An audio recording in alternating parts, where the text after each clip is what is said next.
Hi, Juliet. This is in addition to what happened to the video here. This is in addition to the last video I posted about your mother answering why she did what she did. But I think I forgot to really emphasize the importance of her answer. It says, I am not planning. I don't know if I get this good, but I'll just read it to you. I'm not planning on having police knock on your door. And as I said, that was true. She did not extend the order of protection against all the advice that she would. And I was really hopeful. At that point, I had a plan in place to talk to your mother, get back into good graces. A lot of times in the past, once the lawyers have gone away, your mother and I would talk, and we could work things out. So I was getting very nervous. That's why I went away, and things like this. But the question for all of this time, and with my therapist every week, was why did this happen? It doesn't make any sense. And she says things are the way they are because of your interactions with Juliette. She was no longer feeling safe or happy. She was miserable at the idea of continuing to see you after several events. Now, she made no mention of the threats to kill you and your mother. And that is what got me convicted. There were other things that she accused me of when she took me to court that were minor and wouldn't have made a difference. But the threat of, harming somebody or killing somebody is serious, and it's a slam dunk to get the order of protection. And she had to include you in order to prevent me from seeing you. That's why she included you in the threat. I would never, it was the one thing that vindicated me amongst all the people that know me, because they know that I would, not only would I not kill your mother, but to kill you would be just impossible. So in a way that gave me a lot of credibility in terms of who was telling the truth. The fact that your mother lied, well, if you want to say she did it in your best interest, or she wanted to try and help you, or she really thought that I was doing it to keep it away from you, she might have been wrong. But she never stuck to the script when she answered the question here in November. If she was telling the truth here, she was telling the truth here. However wrong she might have been about why she thought she needed to keep you away from me, she didn't bring up anything about the threat. And that's huge. That is a huge piece of email, because it does not bring up the reason why I had the order of protection placed against me and why I was not able to see you for at least 20 months.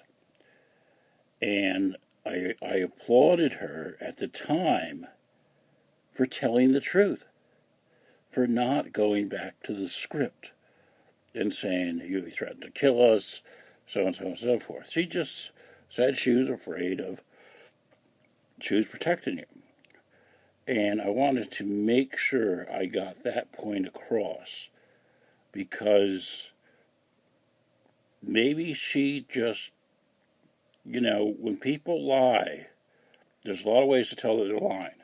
One thing is, the main way is that the story is never the same. And if you don't keep to the script, if you lie and you don't keep to the script, it's a dead giveaway. And for 6 weeks, I was in absolute, almost euphoria that she would agree to see the therapist and I would get to see you again. until she sent, 6 weeks later, she sent me a letter that was so full of hate and blame and everything that I couldn't understand it. And I said, I don't understand why she didn't extend the order of protection. Maybe it was just a financial thing. Maybe she thought, you're turning 18 in April. Why should I bother for the next few months? And she knows as well as I do that I would never do anything to hurt either of you.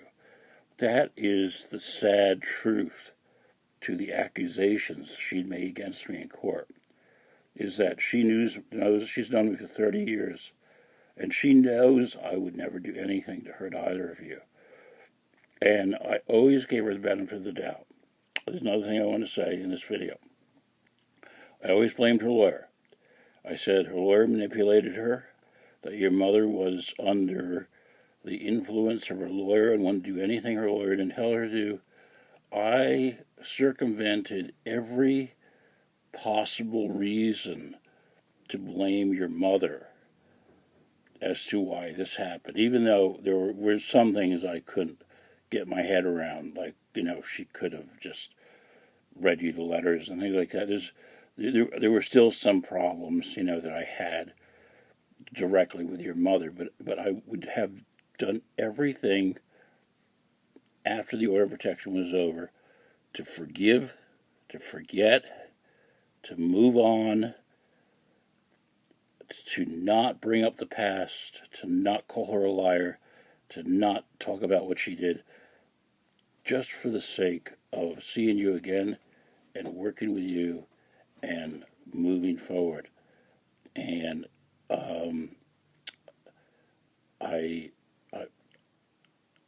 I was going, and I truly believe that she was a really good person. And then when you find out what happened in October, now 6 weeks, so that would be in the middle of November, then you will see her reaction to the idea of us getting together. And it really reveals a lot about what happened. If any of Juliette's family members and Roy's family members are watching this, remember, the more of these I post, the more condemning this is going to be to Lori and to her integrity and to what she did. And I don't want to do that. That's not my intention. My intention is that she has left me no other choice but to tell the truth. And I will stop anytime. Anytime she wants to open the door and say, let's get together, talk, let's get together, see about mending things with you and Juliette. Anything that she wants to do that's the humane thing to do, I'm willing to just stop this, But my intention is to lay everything on the table now, because she's left me no choice. And I'm sorry I have to do this.